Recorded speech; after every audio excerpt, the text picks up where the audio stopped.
Chers clients, bonjour. D'abord, félicitations avec l'achat de votre nouvelle Mercedes classe C. Mon nom est Stéphane et dans cette vidéo, je vais vous présenter plusieurs aspects de votre nouvelle voiture pour que vous puissiez en profiter pleinement. Mais vous avez toujours la possibilité, bien sûr, de consulter le manuel d'utilisation présent dans le véhicule ou de contacter votre concessionnaire. En tout cas, je vous souhaite énormément de plaisir de visionnage. Le premier élément dont on va parler est la clé qui vous permettra d'ouvrir la voiture à distance, aussi bien les portes, le coffre et la trappe à carburant. Mais cette clé possède un élément bien particulier. Elle s'appelle la fonction confort, qui va vous permettre d'ouvrir et de fermer à distance par la télécommande les vitres et même le toit ouvrant panoramique s'il se trouve présent sur votre véhicule. Je vais vous faire une démonstration. Un appui prolongé sur la télécommande sur le bouton d'ouverture permettra donc d'ouvrir les vitres et le toit ouvrant ici présent. Le cas inverse, en appuyant prolongé sur le bouton de fermeture, vous permettra de tout refermer de la même façon. On est arrivé à la trappe à carburant. Un simple appui vous permettra de l'ouvrir. À l'intérieur, on trouvera un bouchon de remplissage, que ce soit pour l'essence ou les diesels par exemple. Il y a un emplacement prévu pour pouvoir la poser, pour pas qu'elle vous gêne pendant la prise de carburant. Le deuxième bouchon ici présent est pour l'additif AdBlue, uniquement pour la version diesel. Vous ne trouverez pas ça sur les versions essence. Puis le dernier élément qui se trouve sur la trappe à carburant est la pression des pneus, spécifique pour ce véhicule-ci. Une autre trappe sur cette version-ci, il s'agit d'une plug-in hybrid, est la trappe pour la recharge électrique. Soit avec un câble de recharge simple, soit avec un wallbox. Vous pouvez ouvrir le coffre de deux façons différentes. Soit par la poignée qui se trouve juste ici en dessous, soit par la télécommande. D'ailleurs, ce coffre a une fonction bien particulière qui s'appelle la fonction mémoire, qui vous permettra de placer l'haillon à une hauteur maximale d'ouverture, par exemple dans un parking souterrain.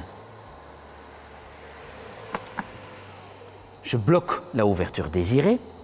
Pour bloquer cette position, vous appuyez de nouveau sur ce bouton, restez appuyé, une sonnerie retentit. Je vais refermer l'haillon.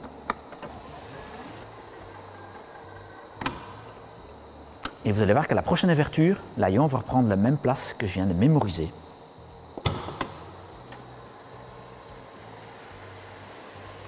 Pour enlever cette fonction mémoire, vous appuyez sur le même bouton, vous restez appuyé, deux sonneries vont retentir pour vous indiquer que la mémoire est enlevée.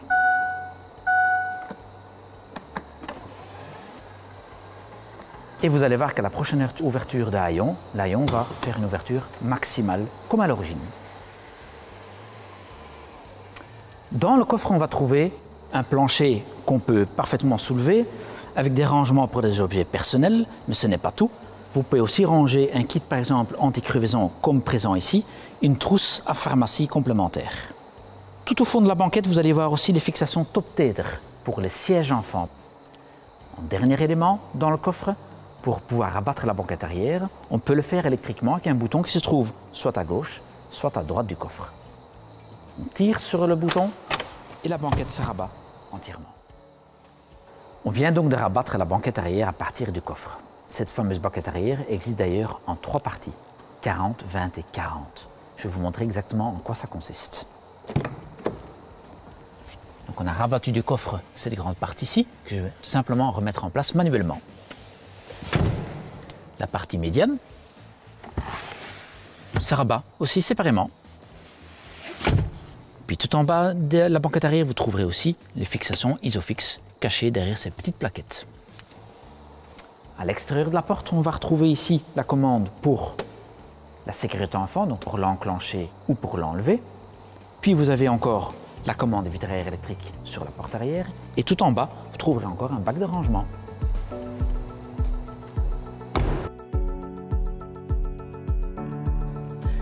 La position de conduite est bien sûr très importante. Dans cette version-ci, on a des sièges par exemple entièrement électriques qui se trouvent sur la porte. Mais ce n'est pas le seul réglage possible bien sûr. D'abord le siège, réglage de la longueur de l'assise par exemple, la hauteur ici, le dossier et l'appui-tête. Puis vous avez un réglage possible du volant, une petite manette vers le haut, vers le bas, vers soi ou vers le tableau de bord. Et un élément très important bien sûr aussi, ce sont les réglages des rétroviseurs électriques qui se trouvent de nouveau sur la porte ici.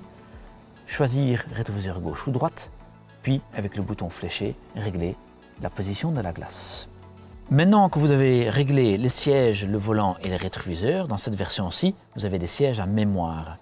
Vous appuyez sur le bouton M qui se trouve sur la contreporte, reste appuyé quelques petites secondes, puis la mémoire 1, 2 ou 3 pour régler toutes les positions avec un seul mouvement. Sur la partie gauche du tableau de bord, vous trouverez plusieurs commandes, dont tout en dessous la commande du frein à main électrique. Au-dessus, on trouve un bouton pour régler le feu anti-brouillard à l'arrière, puis la commande principale des phares automatiques. Et à droite de celle-ci, vous trouverez les boutons de réglage de l'intensité du combiné d'instruments. Derrière le volant, vous trouverez aussi deux commandes. La commande de gauche qui va vous servir à régler par exemple le plein phare ou l'appel de phare, la commande des essuie-glaces et le lave-glace. La manette à droite du volant va vous commander la boîte automatique. Le pied sur le frein, une impulsion entièrement vers le bas, vous mettez la voiture en position D, c'est-à-dire la marche avant, la drive. Une petite impulsion vers le haut, vous mettez la voiture en position N, point mort. Une troisième impulsion entièrement vers le haut, vous positionnez la boîte de vitesse en position R, c'est-à-dire la marche arrière. Puis pour revenir au point parking, on appuie sur un bouton qui se trouve en bout de cette manette et la voiture est entièrement arrêtée. Cette boîte de vitesse comporte une autre fonction spécifique à Mercedes, la fonction Hold. Comment celle-ci fonctionne? Je suis par exemple à l'arrêt devant un feu rouge. Un appui prolongé sur le frein, vous relâchez, la fonction Hold apparaît dans l'instrumentation de bord. Ça veut dire que la voiture reste bloquée sur place sans bouger.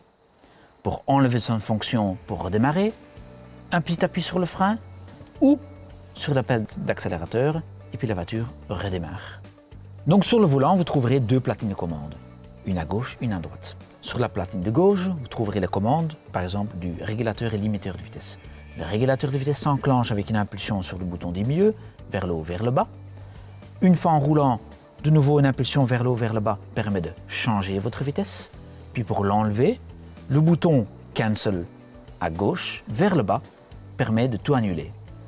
Une autre façon pour éteindre votre régulateur de vitesse est tout simplement d'appuyer sur votre frein. Le dernier bouton de réglage qui se trouve sur le volant est un touch control qui permet de régler quelques éléments dans le combiné d'instruments. Puis à droite du volant, vous trouverez une autre platine avec par exemple les réglages du téléphone, réglage du volume des systèmes médias, puis un autre touch control qui va vous faire des réglages sur l'écran média central. D'ailleurs, en complément de ce bouton de réglage Touch Control sur volant pour l'écran média, vous avez encore par exemple ici deux possibilités. Principalement un contrôleur central pour régler ici l'écran et dans cette version-ci, un touchpad complémentaire. Sur la console centrale à gauche, vous trouverez une commande qui s'appelle Dynamic Select, qui va vous permettre un réglage différemment de la réaction à l'accélérateur, le volant et le réglage de la boîte de vitesse. Une impulsion sur le bouton Dynamic Select et dans le combiné d'instruments, vous allez pouvoir choisir entre Sport, Sport Plus, Individuel, Confort et un mode Eco.